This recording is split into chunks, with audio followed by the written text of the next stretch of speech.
The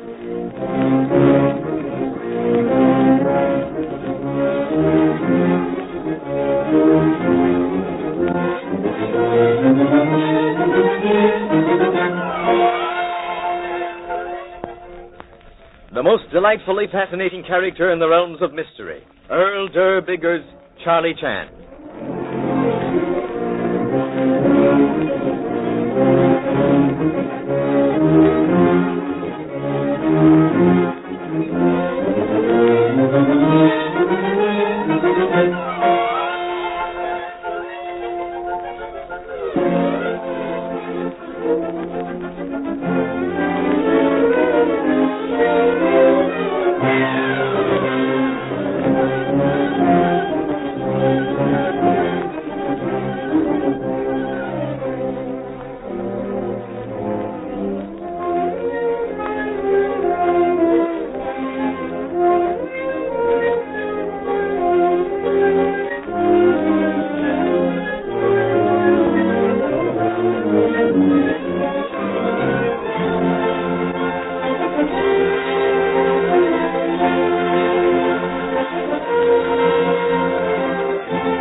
Aboard the SS Laconia, on her last 8 trips, there have been 7 murders. These murders have occurred in cabin 15, and in desperation, Captain Peterson, the vessel's commander, has asked for Honolulu's famous detective, Charlie Chan, to sail from San Francisco to Honolulu aboard the ship in the hopes that the island detective can solve the mystery. Charlie Chan cancels his passage aboard the Malolo and sails on the mystery ship. He asks to be given the murder cabin, number 15, and Butler, the passenger occupying number 13, shows Inspector Chan to his cabin. In the morning, Butler is found murdered, and it develops that someone had changed the numbers on the cabin doors, and that Inspector Chan had actually spent the night in cabin 13, while Butler, the murdered man, had occupied the fatal 15. Charlie Chan points the connection between this murder and the others, while the purser and several of the passengers, horrified at the tragedy, stand looking in through the broken cabin door. Manner in which Mr. Butler has met death is similar to other persons who have been killed. Yes, one single blow on the head. Cabin door has likewise been locked on inside. Not every time, no. Perhaps you had better notify Captain Peterson and the ship's doctor. Go on report to the captain, Nelson. Yes, sir. No weapons, that is, as has been the case in previous murders. Yes, Mr. Chan. What beats me is, how can anyone lock the door on the inside and then get out? It is really immaterial to solution of case. Locking door is a mechanical thing. It presents problem which, if you permit your mind to dwell upon it, prevent you from following real clue. Essential clue, to borrow a saying from Scotland Yard. Well, I can't see anything in the way of a clue, not a thing. The body lying right beside the bunk, just as if he'd been struck down as he got up. That in itself will be clue. Once ship's doctor has determined probable time of death. Oh, what's all the excitement here? Butler killed? Oh, where's the captain? I demand to see the captain at once. Well, here I am, Dr. Fairbrother. What do you wish? Well, I demand that you turn this ship around and take us back to San Francisco, where we can engage passage on another vessel. Why, our lives aren't worth anything on this ship. You're negligent in your duty as captain, permitting your passengers to be killed this way. This is the second one in my party. My party. Well, my reputation will be ruined.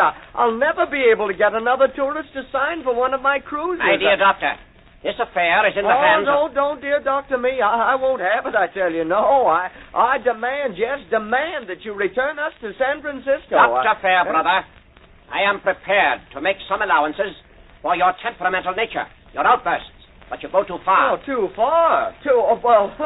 You can talk of too far with negligence and carelessness. Doctor, silence, or I'll have you clapped in irons. Oh, you'll have me clapped in irons. Why, you wouldn't dare. Mr. Purser, have the ship's police place the doctor in the brig. Yes, sir.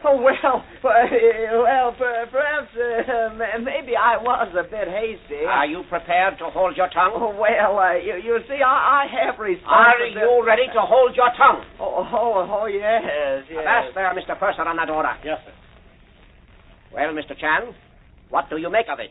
I can explain that more fully, Captain Peterson, when I determine who it was changed the numbers on the cabin door. I can tell you that. And who are you? Mr. Wheatley, Inspector Chan, Honolulu Police. You can tell me who changed these numbers? Yes, Butler himself. The murdered man? No one else. I helped him. He said he wanted to play a joke on the purser. He said he'd asked the purser to let him have cabin 15, and the purser refused, so he was going to do it anyway. I agreed it was a good joke, but realized now, of course, that it wasn't, but... Is that correct, Mr. Purser? That Butler did ask you to allow him to occupy cabin 15? Yes, Mr. Chan. He asked me yesterday at lunchtime. Said that he'd like to spend one night in the haunted cabin. That's what he said to me. I said I'd stay with him, but he said no. Anyway, we got a screwdriver and unscrewed the 5 from the door and changed it with the 3 on the next cabin. So that when Mr. Butler accompanied me to cabin last night, he was well aware that he was guiding me to wrong cabin? Sure thing, Mr. Chan. That's a swell story, Wheatley, and nobody to back it up. What do you mean, Seward? Oh, do I have to explain? No one else needs any, I'll bet. First, you lose about $300 to Jacobs. Then Jacobs is found murdered. Is the money found? Wait. No, it isn't. Because you hid it in the cabin. You went to get it last night and found Butler there. That interfered with your scheme, so you killed him. Please, Mr. Seward, these are serious accusations. Permit, if you will be so kind, to allow detectives to indulge in building of theoretical cases. Is there any law preventing me, a private citizen, from building my theories? Not at all, Mr. Seward, providing you keep them to yourself.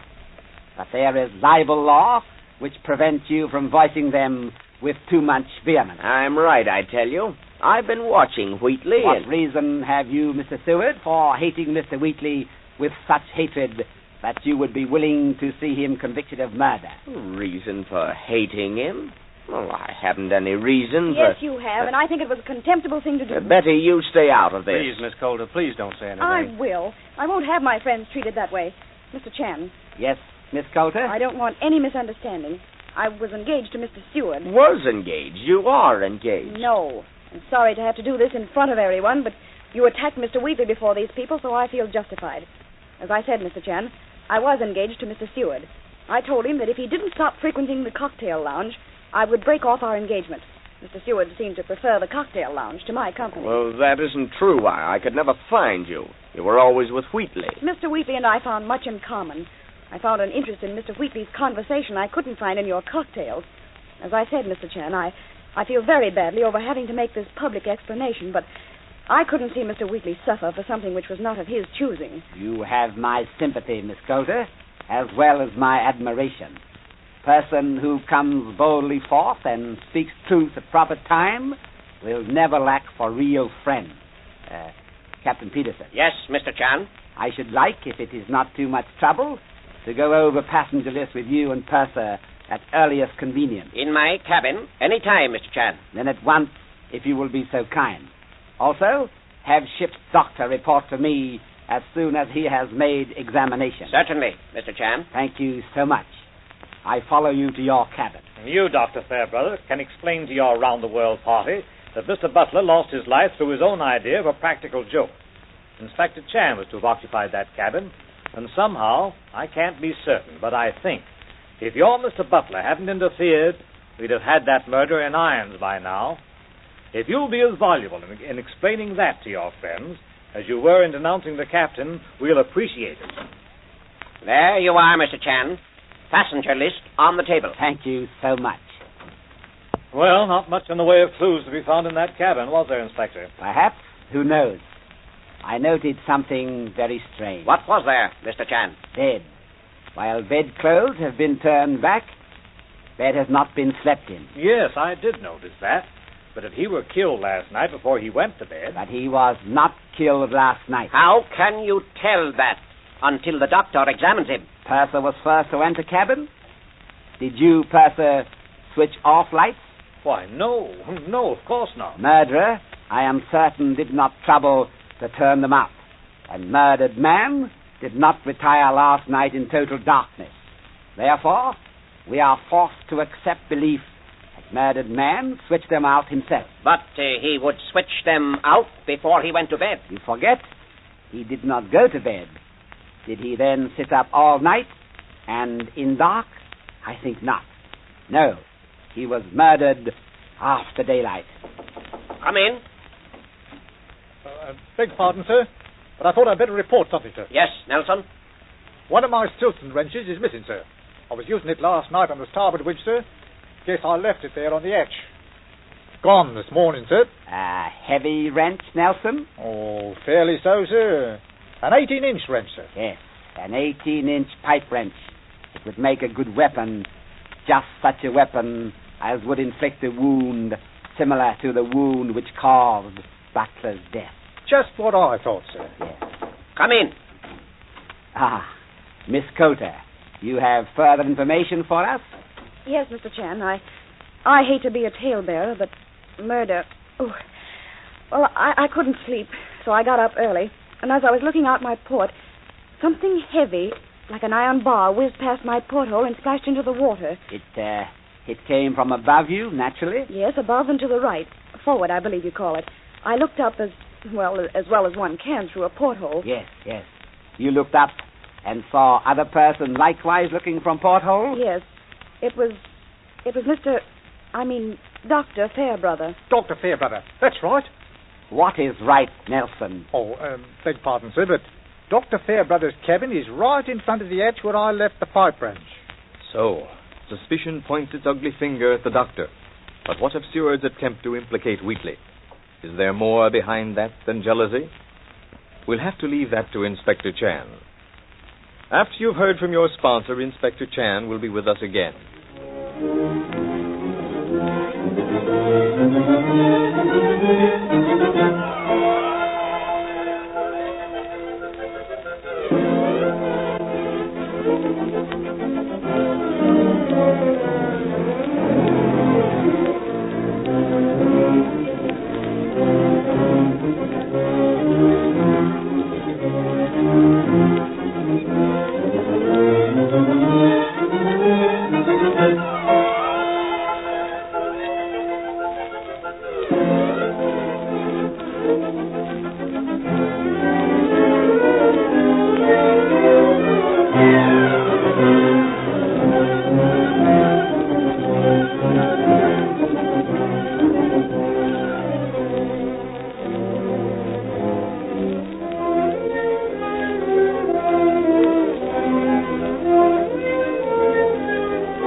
Well, Mr. Chan, what do you have for us this evening?